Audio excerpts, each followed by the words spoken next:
राजेश चषक फुटबॉल स्पर्धेत आज श्री शिवाजी तरुण मंडळ विरुद्ध रंकाळा फुटबॉल क्लब आणि पीटीएम अ विरुद्ध सुभाषनगर फुटबॉल क्लब अशा लढती झाल्या। यामध्ये शिवाजी तरुण मंडळ आणि पीटीएम अ या संघांनी प्रतिस्पर्ध्यांवर मात केली। राजेश चषक फुटबॉल स्पर्धेत आज 2 सामने खेळवण्यात आले। सायंकाळी 4चा सामना पीटीएम अ आणि सुभाषनगर फुटबॉल क्लब यांच्यात झाला।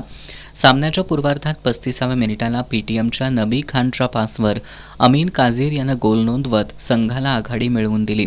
त्यानंतर सामन्याच्या 40व्या मिनिटाला अमीननं व्यक्तिगत आणि संघासाठी दुसरा गोल नोंदवला। उत्तरार्धात सामन्याच्या 67व्या मिनिटाला पीटीएमच्या ओंकार मोरेच्या पासवर ऋषिकेश मेथे पाटील यानं गोल करत संघाला 3-0 गोलची आघाडी मिळवून दिली। तर सामन्याच्या 70व्या मिनिटाला ओंकार मोरे यानं पुन्हा गोल करत पीटीएमला 4-0 अशी भक्कम आघाडी मिळवून दिली। अखेरपर्यंत हीच आघाडी कायम राहिल्यानं पीटीएम अ संघानं हा सामना जिंकला। त्यांच्याकडून रोमारियो, प्रथमेश हेरेकर, अक्षय पायमल, ऋषिकेश मेथे पाटील यांनी, तर सुभाषनगर संघाकडून नितीन पोवार, प्रणव सुतार, महम्मद आफताब, आर्यन पंधारे, जावेद जमादार यांनी खेळाचं उत्कृष्ट प्रदर्शन केलं। तत्पूर्वी दुपारी 2चा सामना शिवाजी तरुण मंडळ विरुद्ध रंकाळा फुटबॉल क्लब यांच्यात झाला। हा सामना शिवाजी तरुण मंडळानं 4-0 गोल फरकानं एकतर्फी जिंकला।